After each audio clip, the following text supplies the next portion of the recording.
Assalamualaikum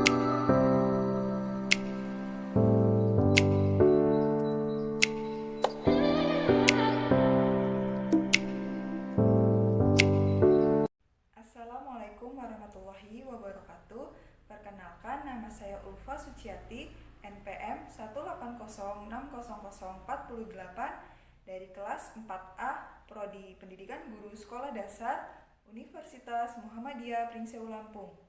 Baik, di sini saya akan mempresentasikan tentang proposal penelitian kuantitatif atau penelitian tindakan kelas. Baik, langsung saja, yaitu ada bagian pendahuluan, yaitu terdapat latar belakang masalah. Penelitian dilakukan untuk memecahkan permasalahan pendidikan dan pembelajaran masalah PTK dan PTBK, bukan dihasilkan dari kejadian teoritik. Selanjutnya yaitu pengertian tindakan kelas. Penelitian tindakan kelas atau PTK adalah suatu kegiatan penelitian yang berkonteks kelas yang dilaksanakan untuk memecahkan masalah-masalah pembelajaran yang dihadapi oleh guru, memperbaiki mutu dan hasil pembelajaran, dan mencobakan hal-hal baru dalam pembelajaran demi peningkatan mutu dan hasil pembelajaran PTK.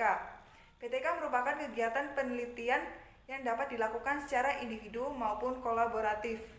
Selanjutnya yaitu tujuan penelitian tindakan kelas, yaitu tujuan utama PTK adalah untuk memecahkan permasalahan nyata yang terjadi di dalam kelas sekaligus mencari jawaban ilmiah mengapa hal tersebut dapat dipecahkan melalui tindakan yang akan dilakukan. PTK juga bertujuan untuk meningkatkan kegiatan nyata guru dalam pengembangan profesinya. Adapun secara lebih rinci, tujuan PTK adalah yang pertama, meningkatkan mutu, isi, masukan, proses, dan hasil pendidikan pembelajaran di sekolah. Yang kedua yaitu membantu guru dalam tenaga kependidikan lainnya dalam mengatasi masalah pembelajaran dan pendidikan di dalam dan di luar kelas. Selanjutnya yaitu manfaat penelitian tindakan kelas, yaitu yang pertama, menghasilkan laporan-laporan PTK yang dapat dijadikan bahan paduan bagi para pendidik atau guru untuk meningkatkan kualitas pembelajaran. Yang kedua yaitu menumbuh kembangkan kebiasaan, budaya, dan atau tradisi meneliti dan menulis artikel ilmiah di kalangan pendidik. Yang ketiga yaitu mewujudkan kerjasama, kolaborasi, dan atau sinergi antar pendidik dalam satu sekolah atau beberapa sekolah untuk bersama-sama memecahkan masalah dalam pembelajaran dan meningkatkan mutu pembelajaran. Yang keempat yaitu meningkatkan kemampuan pendidik dalam upaya untuk menjabarkan kurikulum atau program pembelajaran sesuai dengan tuntutan atau konteks lokal sekolah dan kelas. Selanjutnya yaitu karakteristik penelitian tindakan kelas. Yang pertama yaitu PTK merupakan kegiatan yang berupaya memecahkan masalah pembelajaran dengan dukungan ilmiah. Yang kedua yaitu PTK merupakan bagian penting upaya pengembangan profesi guru melalui aktivitas berpikir kritis dan sistematis serta membelajarkan guru untuk menulis dan membuat catatan. Yang ketiga yaitu persoalan yang dipermasalahkan dalam PTK berasal dari adanya permasalahan nyata dan aktual yang terjadi pada saat ini dalam pembelajaran di kelas. Yang keempat yaitu PTK dimulai dari permasalahan yang sederhana, nyata, jelas, dan tajam mengenai hal-hal yang terjadi di dalam kelas. Yaitu hakikat penelitian tindakan kelas. PTK ialah suatu penelitian yang dilakukan secara sistematif, reflektif terhadap berbagai tindakan yang dilakukan oleh guru yang sekaligus sebagai peneliti. Sejak disusunnya suatu perencanaan sampai penilaian terhadap tindakan nyata di dalam kelas yang berupa kegiatan belajar mengajar untuk memperbaiki kondisi pembelajaran yang dilakukan. Selanjutnya yaitu jenis penelitian tindakan kelas, yaitu yang pertama ada PTK diagnostik, yaitu ialah penelitian yang dirancang dengan menuntun peneliti ke arah suatu tindakan. Selanjutnya yang kedua ada PTK partisipan, yaitu apabila orang yang akan melaksanakan penelitian harus terlibat langsung dalam pembelajaran sejak awal sampai dengan hasil penelitian berupa laporan. Yang ketiga yaitu PTK empiris, yaitu apabila peneliti berupaya melaksanakan suatu tindakan atau aksi dan membukakan apa yang dilakukan dan apa yang terjadi selama aksi berlangsung. Yang keempat yaitu PTK eksperimental, yaitu apabila PTK diselenggarakan dengan berupaya menerapkan berbagai teknik atau strategi secara efektif dan efisien di dalam suatu kegiatan belajar mengajar. Selanjutnya yaitu kelemahan dan kelebihan penelitian tindakan kelas atau PTK.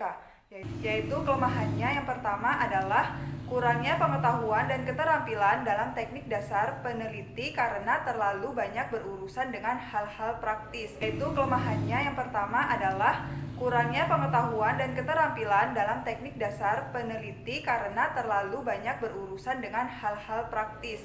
Yang kedua, yaitu rendahnya efisien waktu karena pengajar harus punya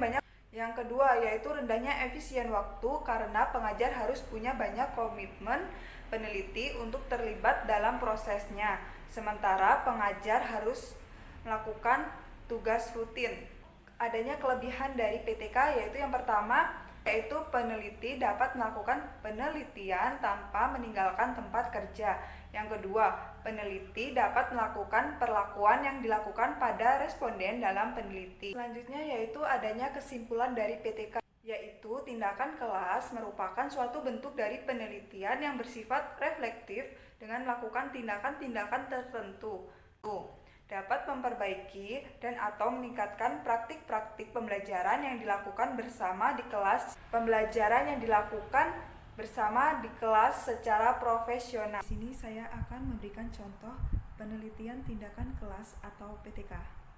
Selanjutnya di sini saya akan memberikan sebuah contoh penelitian tindakan kelas yang bertemakan tentang COVID-19, yaitu ada aspek yang dikaji adalah interaksi pembelajaran. Yang pertama yaitu judul penelitian adalah prediksi puncak penyebaran pandemi COVID-19 untuk kesiapsiagaan tenaga pendidik dalam merencanakan program pembelajaran yang efektif dan efisien di SD Negeri 1 Banyumas. Selanjutnya yaitu yang kedua, rumusan masalah, yaitu ada dua. Yang pertama, bagaimanakah tenaga pendidik memprediksi puncak penyebaran pandemi COVID-19 guna mencegah dan mempersiapkan dampaknya dalam program pembelajaran di SD Negeri 1 Banyumas. Yang kedua yaitu sejauh mana kesiapsiagaan tenaga pendidik di SD Negeri 1 Banyumas dalam menghadapi penyebaran pandemi COVID-19 guna menjamin program pembelajaran yang berlangsung tetap efektif dan efisien. Yaitu selanjutnya yang ketiga ada tujuan penelitian, yaitu penelitian ini bertujuan untuk yang pertama memperkirakan puncak penyebaran pandemi COVID-19 guna mempersiapkan program pembelajaran yang efektif dan efisien di SD Negeri 1 Banyumas. Yang kedua, memantau dan memberikan masukan bagaimana merencanakan dan menyusun program kesiapsiagaan dalam menjamin pembelajaran yang efektif dan efisien di SD Negeri 1 Banyumas. Selanjutnya yang keempat yaitu variabel penelitian. Variabel penelitian dalam penelitian ini yaitu ada dua. Yang pertama ada variabel terikat, adalah variabel dalam penelitian yang menjadi objek dan dipengaruhi oleh variabel terikat. Dalam penelitian ini, variabel terikatnya yaitu penyusun program variabel pembelajaran yang efektif dan efisien. Yang kedua, yaitu variabel bebas yang merupakan variabel yang meliputi atau berdiri sendiri dan ketika berubah akan menjadi pengaruh perubahan pada variabel terikat.